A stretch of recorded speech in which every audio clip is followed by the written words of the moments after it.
Alright guys, we got a bonus video for the weekend. Here's your video over shorthand. Now when we're doing shorthand, it's going to take the electron configurations, which are really long, kind of a pain in the rear end to do, and we're going to shorten them up, which is why it's called shorthand. So it's really easy. So I'm going to go to the board and I'm going to show you exactly what we're talking about. Alright, when we look at these, we have chlorine in both of its notations. The regular one, which is what we're used to, is the typical notation. We read that just like a book, or we use off-boss principle: 1s2, 2s2, 2p6, 3s2, 3p5. Okay, that's what we're used to.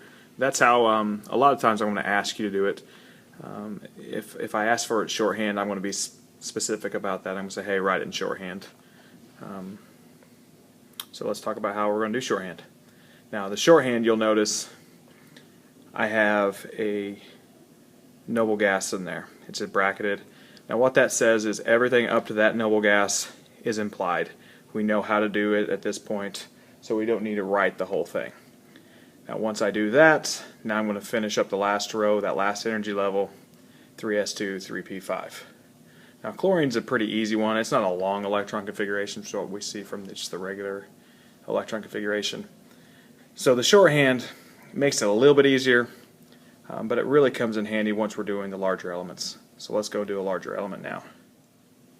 Alright, we went ahead and chose gold for this one, just because it's way down in there. It's in the 6th energy level as far as the s orbitals, but it does go through an F, so we have to keep that in mind. So what we did is I chose the noble gas that comes before it, so I looked on my periodic table. The gas that's closest to that would be xenon. It's between xenon and radon. Xenon is the one that's underneath it. So I bracket that, and then I just read straight across the periodic table. So the next element beyond xenon is cesium, so that's where I get my 6s1. Now what ended up happening is, remember, we have the electron exceptions, and gold is one of those electron configuration exceptions. That's why I went ahead and did this. Just a reminder that the d orbital will steal electrons from the s orbital.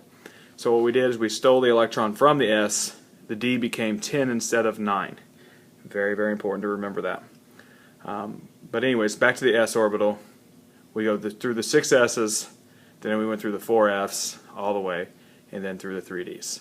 So that took what was a long electron configuration and it cut it down considerably. Alright, the last question we want to talk about is, what do noble gases do? The noble gases, since we go to them and we write them as our bracketed thing, what happens if you actually have a noble gas that you're trying to figure out? And that's what I've done here, is I've done krypton. What you end up having to do with the noble gas is you go to the noble gas that's before it, you write it in brackets, and you finish off the line that you just had. So we still do it just the same as everyone else. Noble gas before it. We don't just bracket Kr, although there are some sources that do it that way. I would rather you guys do it this way. That is the preferred method in chemistry class. Alright, that's about it for shorthand. Guys, have a great week. Make sure you are studying for your test, which is on Wednesday. Have a great weekend.